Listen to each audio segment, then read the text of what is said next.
Muy buenos días, mi nombre es Erika Zapata, periodista y otra campesina con ustedes.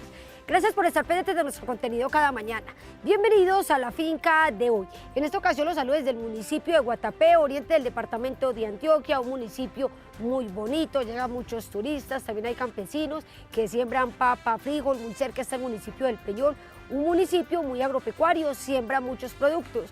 Bienvenidos al capítulo de hoy.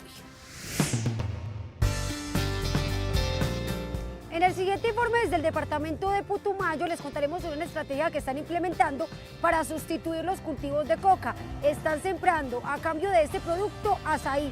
Todos los detalles en este programa. Ya les hablaremos sobre la enfermedad del HLB que afecta el cultivo de cítricos. Es casi mortal, ya ha afectado en 6 departamentos del país. Los detalles en este programa. Les hablaremos de una enfermedad conocida como punta morada de la papa, cómo prevenirla y controlar y también cuáles son las afectaciones que ha generado en diferentes lugares de este país.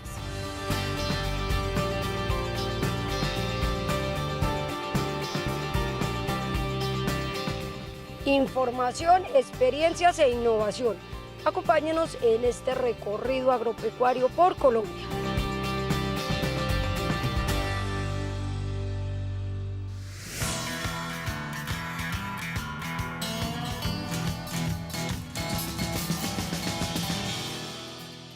Como el presente y el futuro de su familia, define Luis Fernando Bravo al azaí, este fruto amazónico silvestre que conoció hace 5 años en medio de su peor crisis económica y hoy representa el sustento para él y su familia, integrada por 5 hijos y su esposa, quienes habitan en la vereda del Cedral del municipio de Puerto Caicedo, Putumayo. Créame que esta es mi pensión. Y hermano, yo estaba que si desayunaba, no almorzaba.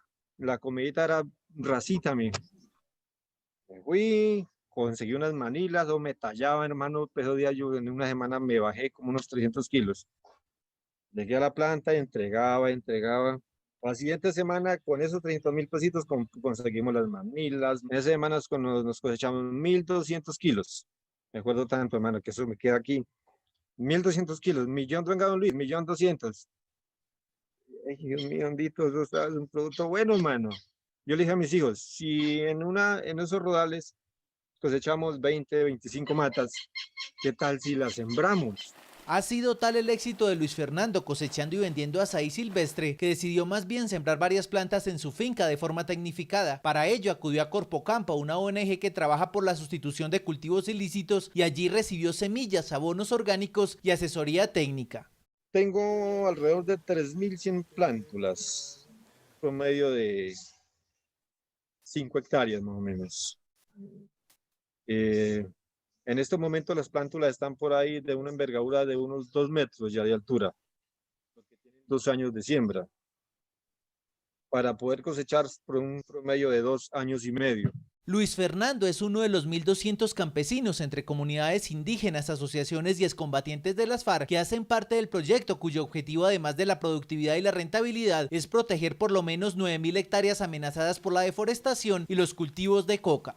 Que podamos ser en el Putumayo el primer productor mundial de azaí. Queremos que el azaí se convierta en una cultura como lo es Belén de Pará, en el Brasil, donde la gente consume el azaí en su ingesta diaria con el pescado, con el pollo. Por cada litro de leche se consumen 2 de azaí. Y alrededor de toda la ciudad hay más de 400.000 maquinitas, lo tienen allá para consumir el azaí, lo consumen fresco. El azaí tiene grandes posibilidades de exportación, puesto que en estudios de laboratorio realizados en Europa se encontró que tiene 32% más de fibra dietaria que otros frutos, antioxidantes, colofenoles, omegas 3, 6 y 9 y antocianinas 30 veces más que los vinos. La mayor ventaja es que el fruto podría cultivarse sin necesidad de aplicar insecticidas. El proyecto cuenta ya con planta de transformación propia para dar valor agregado y un vivero para la producción de semillas y plántulas. En Puerto Rico se tiene una planta donde se transforma el producto. El azaí es muy perecedero, el 98% es parte dura, una baya, y solamente se utiliza la pielecita, que es como un puré morado fuerte, y nosotros lo que hacemos es despulparlo y congelarlo. Y lo empacamos, lo porcionamos en porciones para que el consumidor final lo pueda poner en una licuadora, triturarlo y agregarle banano, mango o alguna otra fruta y ya hace un puré El árbol de azaí dura hasta 50 años produciendo. El modelo está planeado en policultivo junto con plantas de pancojere e incluso con palmas de chontaduro, de las que luego se extraen los famosos palmitos que se convierten en suculentos platillos como ensaladas, conservas y ceviches. Una hectárea de palmito genera en ingresos brutos entre 12 y 14 millones de pesos anuales por hectárea. Toda palma tiene palmito, lo que pasa es que la palma de chontaduro como tal es más precoz, se pelan, se trocean y los ponemos en una cadena de frío para traerlos frescos a los restaurantes, o la otra parte les ponemos en conserva, que es básicamente agua y ácido cítrico, y vacío. Lo más atractivo de ambos cultivos, azaí y chontaduro, es la facilidad para trabajarlos. La labor más frecuente es el corte de malezas con guadaña únicamente durante el primer año. Se puede trabajar en densidades de 10 por 10 en el mismo cultivo para que no compitan por luz. Se sembró la plántula, se limpia 50 centímetros la redonda, se abona y déjela un año ahí. Si hay plaga, de pronto se le adiciona fungicidas, como para el grillo, para la hormiga, 1 o 2 aplicaciones en el año. El desafío técnico en la actualidad es desarrollar variedades más precoces, que no tengan que esperar más de 3 años para obtener la primera cosecha y con menos espinas, que faciliten el manejo de los cultivos.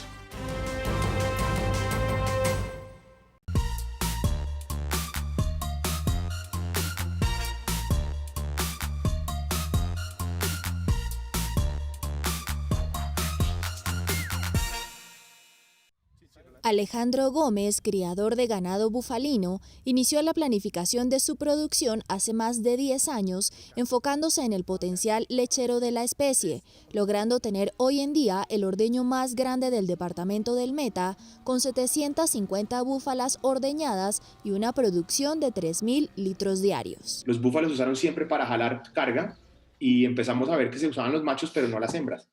Y al ver las hembras pastoreando y todo un día a caballo con los socios, dijimos, oigan, pero ¿qué hacemos con estas búfalas? Y dijimos, no, pues ordeñémoslas, hagamos mozzarella, ¿cómo no? Y en ese sueño, en 2007, 2008, dijimos, ok, hagámosle, no hay problema. Y empezamos a pensar que si hacíamos mozzarella teníamos que pensar en un mercado de exportación, porque aquí en Colombia hablar de mozzarella de búfala era como hablar de un huevo de dinosaurio. Eso era una fantasía, una cosa que no existía. La selección de las búfalas que tuvieran un temperamento adecuado para ser ordeñadas fue clave. Debido a la versatilidad del animal, las que no clasificaban podrían dejarse como criadoras o incluso madres nodrizas. Las labores en la lechería iniciaron con un ordeño manual que luego evolucionó a una producción más tecnificada. Ese ordeño tenía pues sus falencias y las búfalas pues ya se habían acomodado, pero queríamos ir un paso más allá y sabíamos que para exportar teníamos que hacer algo mejor. Sabíamos que el mercado estaba afuera y desde el principio dijimos, esto nos toca diferenciarlo, hacerlo muy bien. Entonces empezamos en paralelo con este primer ordeño a hacer una planta de lácteos especializada en búfala que tuviera un flujo acorde a la normatividad y que cumpliera con los estándares del mundo. Teníamos que pasteurizar la leche, muchos no pasteurizaban. Teníamos que hacer tratamientos, digamos, térmicos en el hilado, bueno, muchos procesos muy importantes, limpieza y desinfección, todos estos temas en el proceso, pero también tenemos que tener un ordeño que se limpiara muy bien y que funcionara para las búfalas.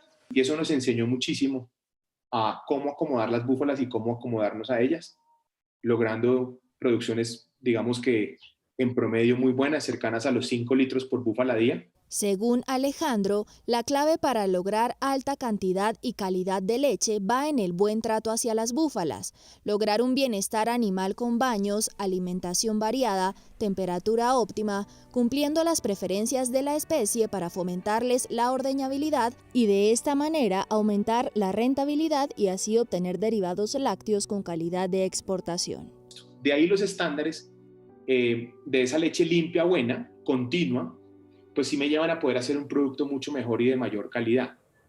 Nuestros quesos son productos que tienen que ser de talla mundial. Son productos que compiten con todos los quesos del mundo y no pueden tener un defecto. La piel del queso tiene que estar perfecta, no puede estar ácido, no puede haber una variación de textura.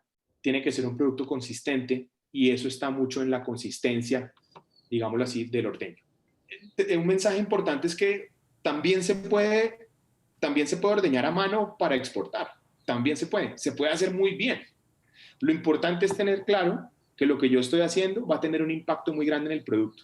Nosotros compramos leche a proveedores terceros, gente que tiene búfalas, gente que se motivó con las búfalas, y muchos no tienen ordeño mecánico. Algunos se han motivado a tenerlo, pero hacemos ordeños manuales muy organizados con unos protocolos de higiene, donde la leche funciona como ordeño manual y donde es un primer paso para ir facilitando, digamos, la evolución a un ordeño más fácil, más mecánico, ¿no? La leche obtenida de las búfalas tiene una composición superior en lo referente a sólidos totales si se compara con la de diferentes especies bovinas, lo que genera un mayor rendimiento del líquido para la elaboración de subproductos como quesos, cuajadas y yogures, además de tener un valor agregado en el mercado, por lo que en líneas generales la relación costo-beneficio es totalmente favorable para el productor.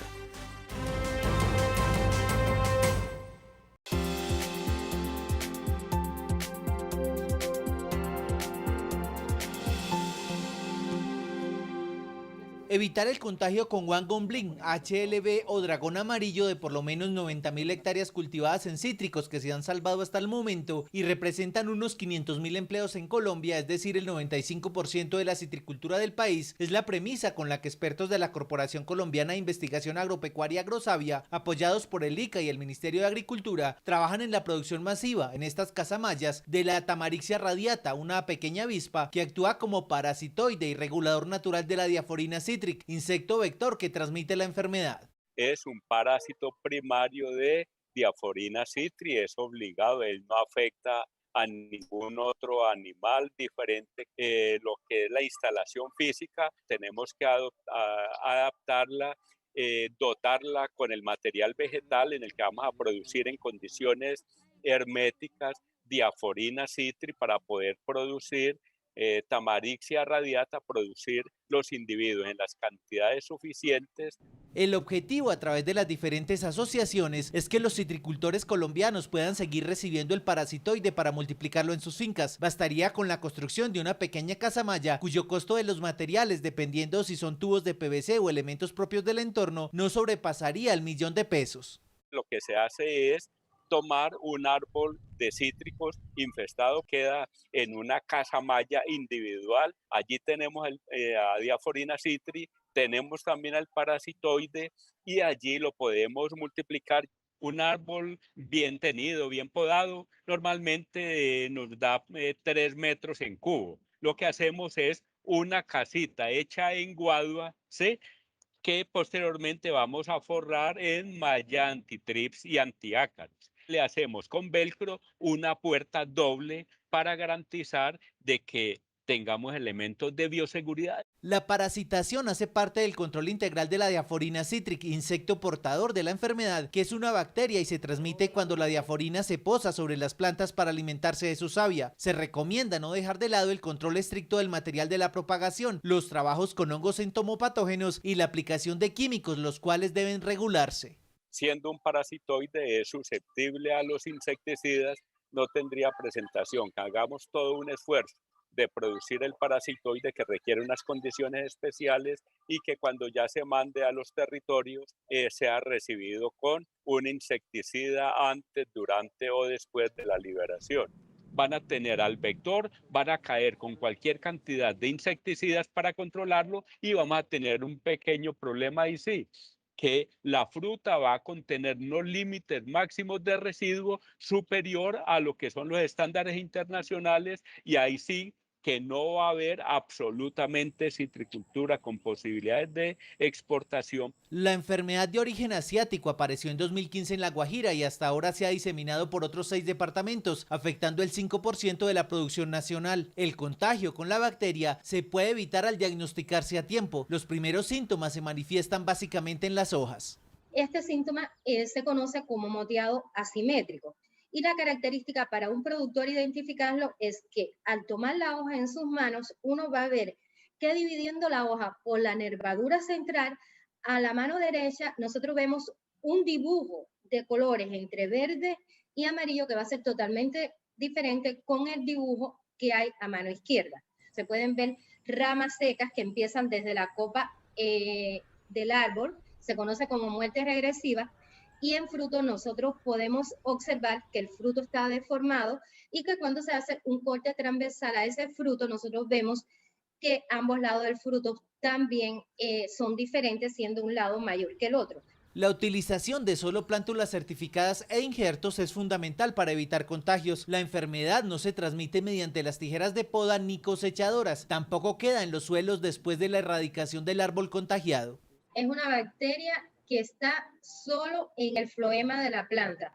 El floema de la planta son los vasos conductores de la planta y el floema es el que lleva de hojas a los otros órganos de la planta todos los productos que se sintetizan durante el proceso de fotosíntesis. Es muy importante que no haya movimiento de material de cítrico, con esto me refiero tanto a material de siembra. En el caso de manejo de las frutas para la comercialización, estas frutas deben ir limpias, deben lavarse, no deben tener pedúnculos, porque en los pedúnculos pueden llevarse ninfas, que son los inmaduros del insecto vector, y estas ninfas pueden llevar en su interior la bacteria. Otra recomendación está relacionada con evitar que en el cultivo haya alguna de las 56 variedades de plantas que puedan ser hospederas de la diaforina, especialmente las del género Rutaceae citrus.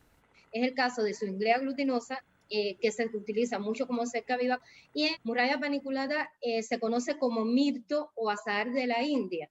Es una planta que se utiliza para jardinería. Tiene unas flores blancas parecidas a las de cítricos. De tener ese tipo de planta, los controles deben aplicarse de la misma manera que con el cultivo de cítricos. La estrategia de parasitación exige conocimiento específico del insecto vector, que se reproduce rápidamente y vive hasta 30 días. Este debe parasitarse únicamente durante los primeros 10 días de vida. La trivia del campo. Conviértete en un experto con la finca de hoy. Pregunta: ¿de dónde son originarios los limones? A. América. B. Europa. C. Asia. Piénsalo bien y descubrirás la respuesta correcta.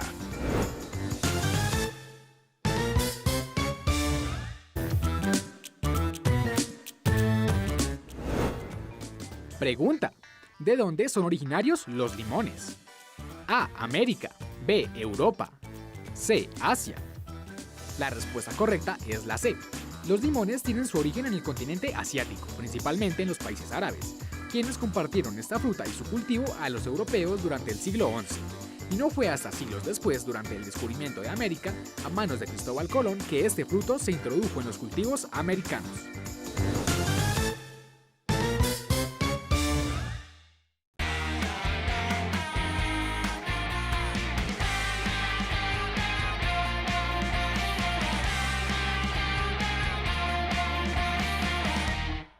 El objetivo de una huerta casera puede ir direccionado a la seguridad alimentaria de quienes la producen o también a la diversificación de ingresos en el hogar. En cualquiera de los casos, se recomienda realizar una lista de las especies de plantas potenciales según el propósito y el espacio con el que se cuente.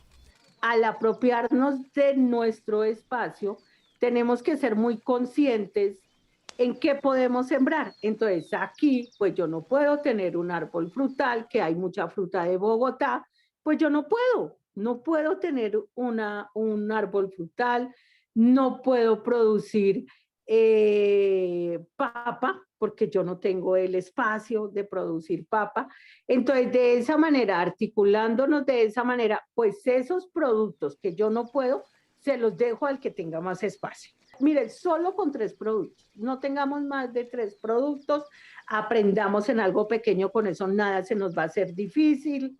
El hecho también de meterme en esto no es solamente todo lo que la otra persona tiene para darme información, sino que yo al hacerlo voy aprendiendo mucho, porque la misma naturaleza me va explicando, me va enseñando. Las especias son otra opción con la que se puede iniciar una huerta casera si se busca tener una rápida cosecha. Para un mejor aprovechamiento del espacio, el rábano, el tomate cherry y el ajo pueden ser útiles debido a que la distancia de siembra entre plantas es más corta. Aquí en la huerta ya conocí 16 clases de lechuga diferente. Entonces yo digo, tengan 2 lechugas. Mire, tengan 2 lechugas, tengan una selga.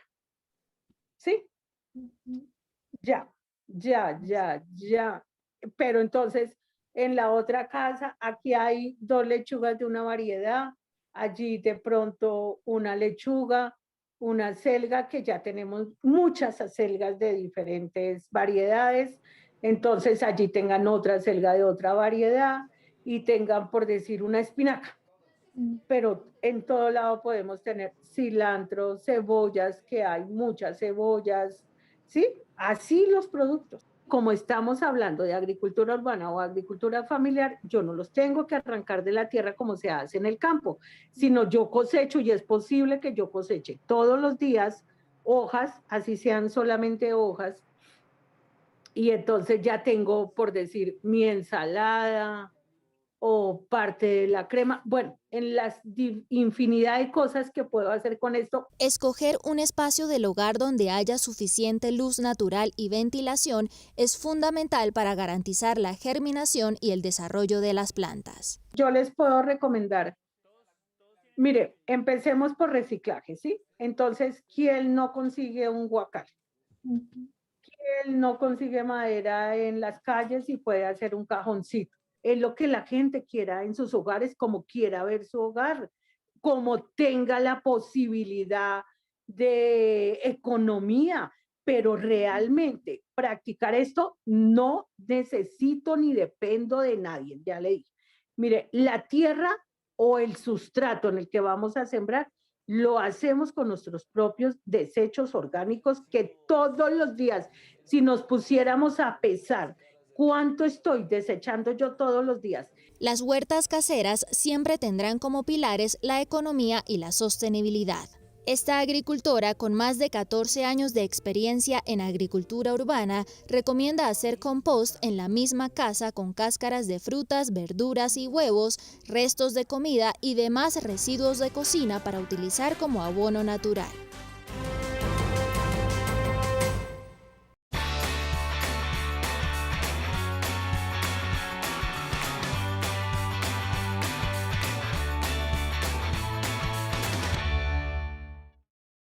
Ausente en Colombia hasta febrero de 2021, cuando fue identificada en varios de los sistemas productivos del departamento de Nariño, la enfermedad punta morada de la papa, o PMP por su sigla, representa una verdadera amenaza para la productividad de los papicultores del país. Según los expertos, el mayor ataque ocurre porque estrecha los tallos, impidiendo la circulación de la savia. Puede reducir la producción del cultivo desde un 10 y puede ir hasta un 100%.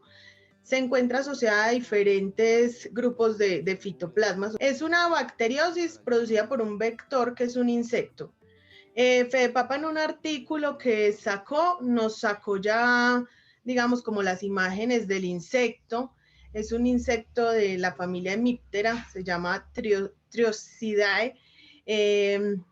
Es un insecto chupador. Las mayores afectaciones se observan sobre todo en la parte aérea del vegetal, especialmente en los nuevos brotes, y ocurren con la llegada del insecto, que esparce la bacteria al posarse sobre cada planta. Los foliolos entorchados, con los entrenudos cortos, ponen una coloración amarilla o púrpura, enanismo en las plantas, como una sintomatología parecida a la de una virosis, proliferación de tubérculos aéreos, como en la parte superior de la planta, y reducción de la producción, lo que nos da pues rechazo de los tubérculos para la industria. También se forman abultamientos en los entrenudos, escobas de bruja, y las hojas se van enrollando, tomando colores de manera progresiva entre amarillo y púrpura. Al tubérculo bajo tierra se le forman unas manchas que le disminuyen calidad. A pesar de que la enfermedad se ha identificado únicamente en la zona fronteriza con Ecuador, preocupa que pueda llegar a otras zonas del país. Todavía la zona centro, donde está el grueso de la papa, no ha sido tan impactada. En Colombia,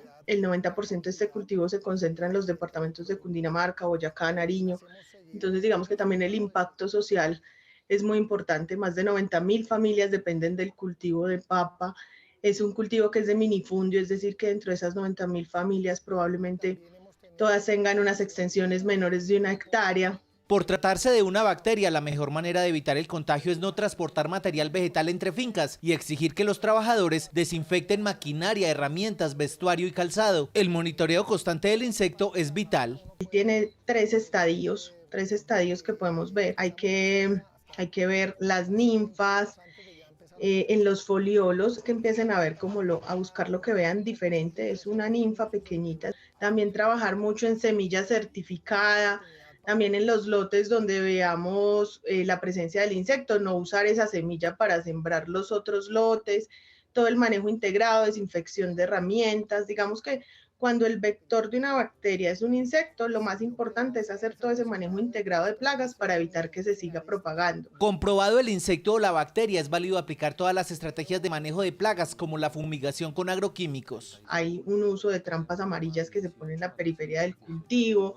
utilizar plaguicidas también de síntesis químicas con registro ICA, que son los indicados para el manejo de insectos picadores y chupadores. Y muy importante, estar informando al ICA cualquier sospecha del insecto vector o de la enfermedad. El fortalecimiento de la pared celular de la planta mediante fertilización con nitratos de calcio es, según los expertos, otra manera de disminuir en parte el nivel de las afectaciones causadas por la enfermedad.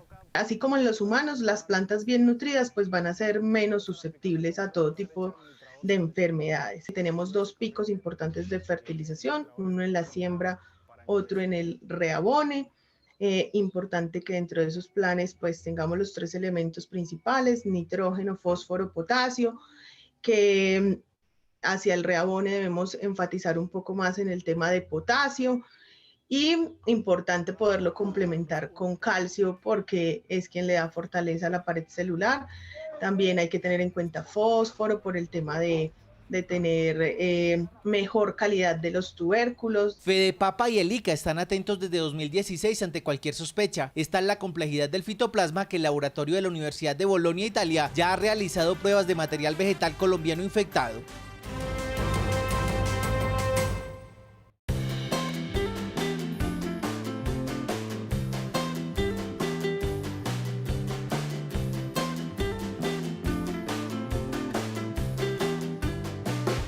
Los cultivos de Sacha Inchi suelen desarrollarse mejor en suelos de monte virgen o en bosques secundarios. Se debe evitar establecerlos en terrenos con bajo contenido de materia orgánica o en pendientes muy pronunciadas. Para iniciar con la siembra, el paso 1 es la selección de las semillas, prefiriendo aquellas que provengan de una planta madre de gran productividad, que sean grandes, sanas y frescas, es decir, recién cosechadas.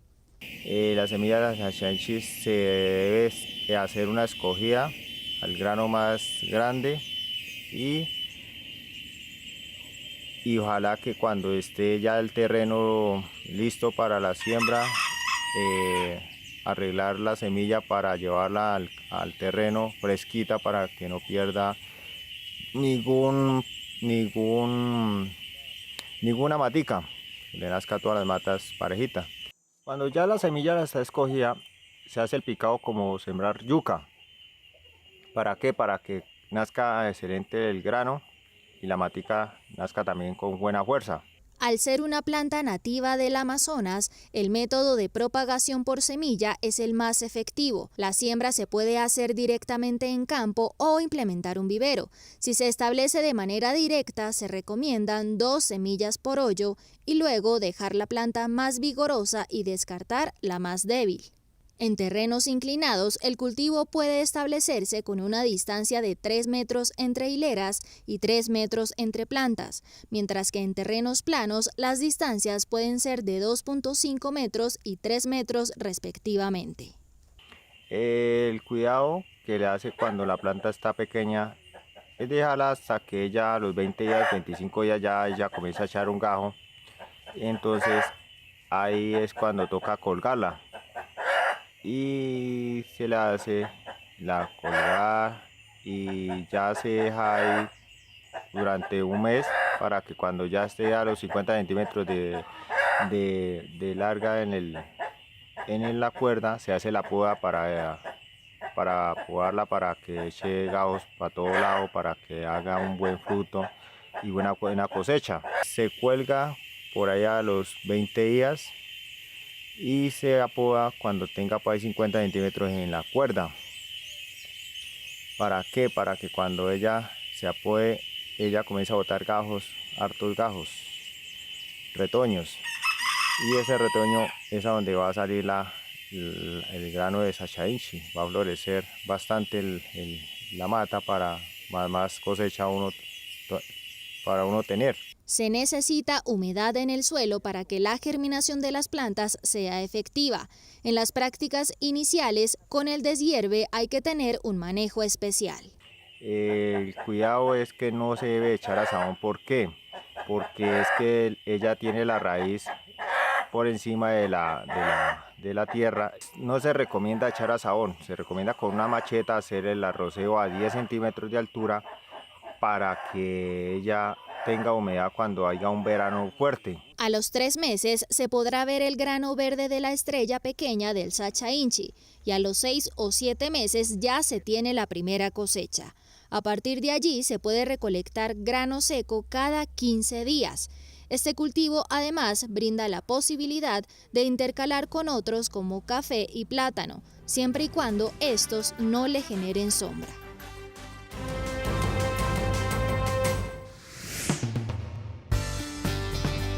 Al regreso,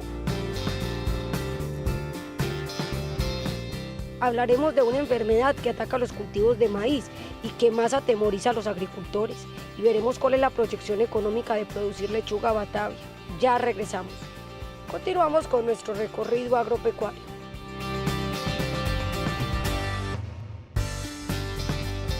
Ya les hablaremos sobre la mancha de asfalto que afecta el cultivo de maíz. Les daremos una serie de recomendaciones para prevenirla y controlarla. Ya les hablaremos sobre la lechuga de Batavia, la cual tiene un toque de acidez, pero eso sí genera diferentes beneficios nutricionales. Todos los detalles en la finca de... Ya les contaremos cuáles son las diferencias entre la ganadería bufalina y la ganadería bovina. Nuestra compañera periodista Rocío Carrillo habló con un experto sobre este tema. Continuamos con este recorrido agropecuario por Colombia.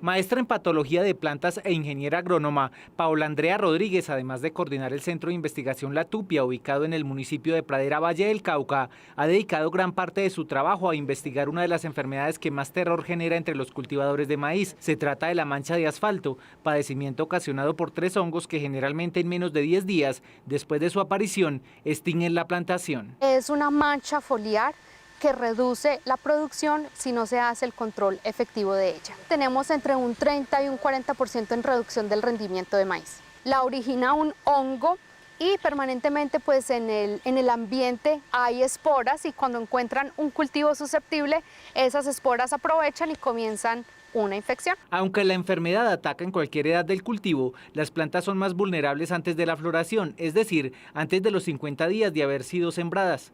El secado y la pudrición vegetal empiezan a observarse desde las hojas inferiores hacia las hojas más altas y a los 3 días de la aparición del primer hongo. Uno generalmente ve los primeros cambios en la hoja con los primeros síntomas muy pequeñitos. Antes de que se vea ese ojito negro que vimos como esa lesión negrita, uno empieza a ver que la hoja en ese mismo pedacito se empieza a ver un poquito como más blanquita, como transparente. Si uno la pone a contraluz, uno ve que ha cambiado la coloración en ese pedacito de la hoja.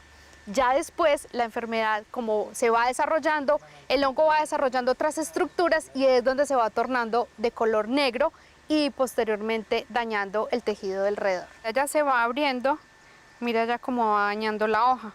Entonces la hoja queda completamente así, café. Esos síntomas son capaces de cubrir toda la hoja. ¿Qué sucede? Cuando no tenemos tejido verde, la planta deja de hacer su fotosíntesis. ¿Eso qué significa? Que la planta no tiene cómo tomar la energía del sol, producir todos los azúcares para el llenado de las mazorcas. Si la enfermedad aparece cuando la mazorca ya se ha formado, es probable que los granos se pudran o se germinen prematuramente dentro del capacho. Evitar o controlar este ataque por hongos es posible siempre y cuando se actúe a tiempo. Tener una correcta nutrición, que desde el inicio nosotros vayamos llevando ese cultivo de la mejor forma, con una muy buena nutrición, con una muy buena un muy buen sistema de riego que permita que el cultivo pueda expresar su máximo potencial, también un manejo agronómico óptimo.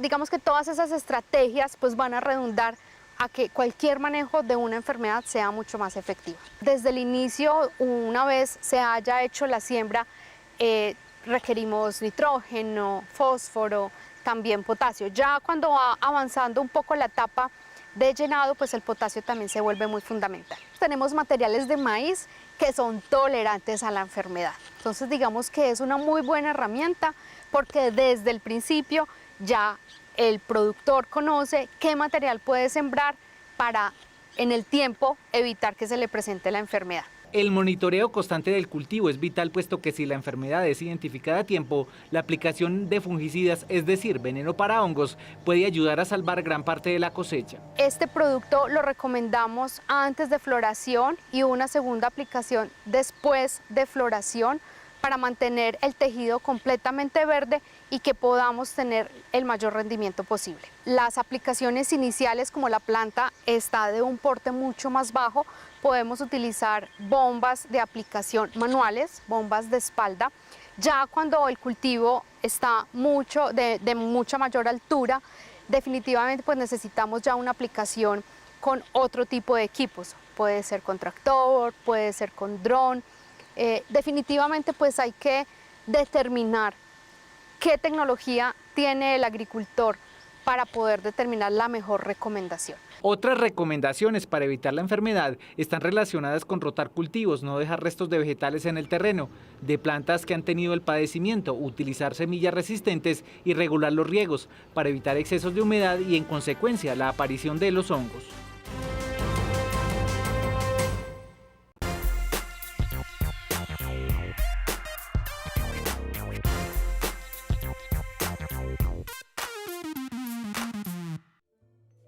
Ella es María Elena Villamil, cocinera de profesión y actualmente agricultora de oficio y corazón. Esta mujer bogotana lleva 14 años dedicada a la agricultura urbana en el solar de su hogar, ubicado en pleno centro de la capital colombiana, Bogotá. En alguna ocasión me pregunto, bueno, pero si yo cocino y me gusta tanto la cocina, ¿por qué yo no sé producir algo de nuestros alimentos, ¿no? En el 2007, el interés de María Elena empezaría a materializarse cuando en su localidad se programó la ejecución de varios proyectos del SENA, iniciando una escuela de agricultura en el antejardín de su casa, convirtiéndose en técnico en agricultura urbana. Hagamos agricultura familiar, o sea, dentro de mi espacio, ¿sí? Entonces, siempre la agricultura urbana o familiar es a pequeña escala porque ni queremos ni podemos competir contra el campo, ¿no? Es tener algo de nuestros alimentos, pero también producir la tierra con algo que nos han dicho que son desechos, que es contaminación. Entonces, no apropiarnos de este material. Una huerta casera puede convertirse en un sistema productivo que lleva al agricultor urbano a obtener su propia materia prima, crear sus propios subproductos y comercializarlos. En el caso de esta agricultora, la huerta casera es ahora su microempresa, su trabajo diario. Con sus cosechas, hoy comercializa mermeladas y helados de diferentes verduras, plantas medicinales, aromáticas, ungüentos, entre otros productos más. En este momento hay un despertar, pero grande, grande, grande, sobre todo mirando hacia la naturaleza. Entonces, la naturaleza es producir algo de mi alimento, ¿sí? Todos somos campesinos. Entonces, cuando incursionamos en esto, yo me doy cuenta que no es tampoco algo tan difícil, porque es algo que como que tuviéramos dormido en la cabeza, que al tener contacto con la tierra se nos despierta y pues es muy posible que en nuestra propia casa produzcamos algo. Ya hay demasiados videos, de verdad que ya hay muchísima información, que esto lo siga viendo mucha gente, pero que también lleguemos a la práctica, ¿no? También lleguemos a la práctica de hacer esto, y sobre todo algo que he aprendido en mí misma, en mí, es que de verdad que somos de la tierra, le pertenecemos a la tierra, volvemos a la tierra, pues qué mejor invitación a que hagamos tierra. Las huertas caseras pueden establecerse hasta en los espacios más pequeños. Esta mujer campesina ha logrado sembrar y producir en menos de 80 metros cuadrados cerca de 80 plantas distintas. En sus propias palabras, una pequeña parte del campo en medio de la ciudad, una pequeña finca en la urbe.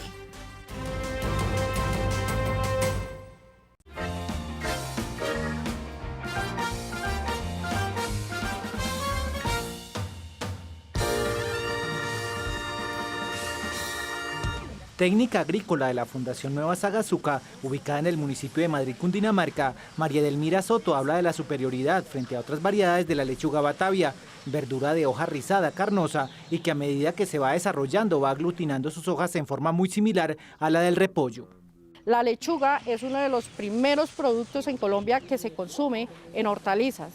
Después viene coliflor, brócoli, entre otras. La lechuga es una planta que es 90% agua y el 12% vitaminas, minerales y la estructura como tal. Sus hojas, que son parte de la planta, son las que van a formar la envoltura más adelante en el proceso después de la siembra. Cuando se aprietan nos van a dar una lechuga batavia. Algunas personas les encanta la lechuga grande de 2 libras, libra y media.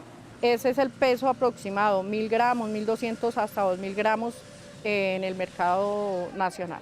Su única desventaja es que debe consumirse rápidamente, pues después de cosechada se oxida con facilidad. El trabajo de cultivo inicia desde la germinación de la semilla, que ahora es cada vez más frecuente hacerla en vivero con el fin de garantizar su brote rápido y el control de factores externos como el clima. El clima ideal lo tenemos en la sabana de Occidente, manejamos entre 12 grados y 14 grados centígrados. Aprovecha la luminosidad del sol, el agua lluvia y el proceso de las labores culturales es más fácil de manejar. Acá en el vivero de germinación, cada bandeja es llenada con turba y cascarilla de arroz, donde se siembra la semilla y es sometida a cobertura con polisombra durante 5 días mientras brota la planta. Luego la bandeja en su totalidad es llevada a estas camas en altura, donde comienza a ser administrada diariamente. Estas llevan un riego diario.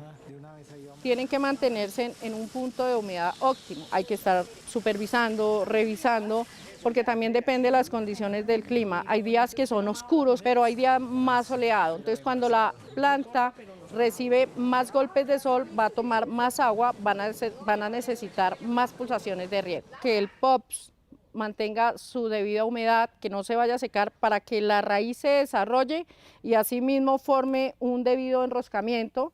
Entre más blanca se vea la plántula, estas son las raíces, más pronto se van a extender cuando vayan al suelo, van a tomar los nutrientes y se va a desarrollar una mejor planta. A los 30 días, las plántulas de lechuga batavia están listas para sembrar en el campo definitivo. Durante toda su vida, esta variedad de lechuga es exigente en riego, pero sin encharcamientos. La permanencia ilimitada de agua en sus hojas y raíces es cómplice de una gran cantidad de enfermedades fúngicas, como el mildeo, la esclerotinia, botritis, antragnosis, la alternaria y la podredumbre gris. Cuando va a campo, la lechuga se entrega aquí en bolsitas por 100 unidades. Llega a campo y el agricultor tiene preparado el terreno con su abono orgánico, con su abono químico, se hacen las melgas o camas y las plantas van a 40 o 45 centímetros, depende ya del gusto del agricultor. Algunos lo hacen a 40 centímetros, otros a 45 centímetros y se riega con riego por aspersión. Cuando llega a campo y si el campesino la siembra con los debidos procesos, con su abono orgánico o con su abono químico, gasta de 65 a 70 días teniendo en cuenta las condiciones de clima.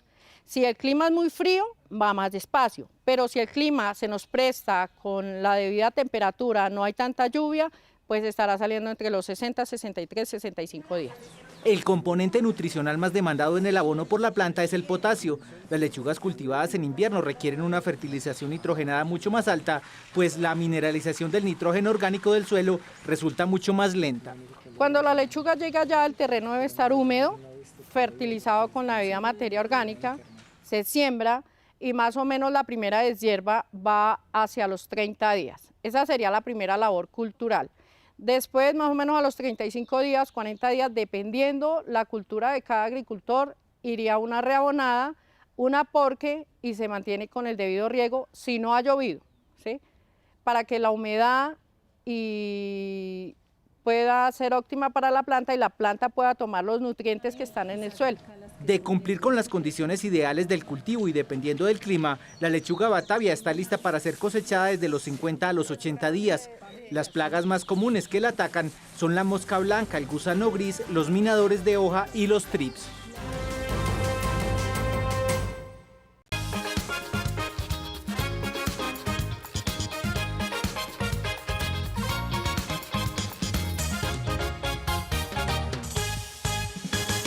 El promedio en Colombia es que las vacas tienen su primer servicio entre los 20 a 28 meses y el primer parto a los 32 meses. Las búfalas llegan a su primer servicio a los 18 meses y a los 27 meses dan su primera cría.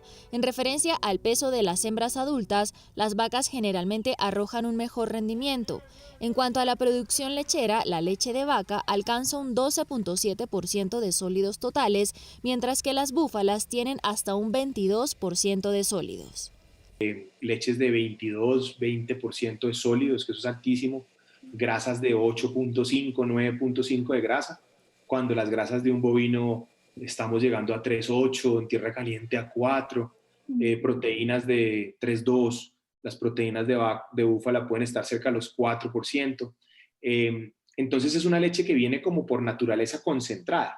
La búfala produce diariamente en promedio entre 5 a 12 litros, mientras que la vaca puede producir de 15 a 18 litros. Sin embargo, al ser más alta en sólidos, la producción diaria de la búfala equivale a 21 o hasta 36 litros de leche de vaca.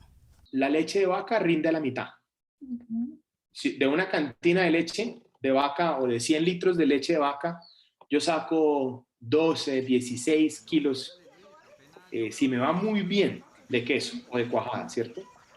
Y de los mismos 100 litros de una búfala puedo sacar 22, 25 kilos de producto. Entonces, ya por ahí vamos ganando, ¿no? 50% más. Pues casi que el producto se puede vender al doble del precio que el de vaca.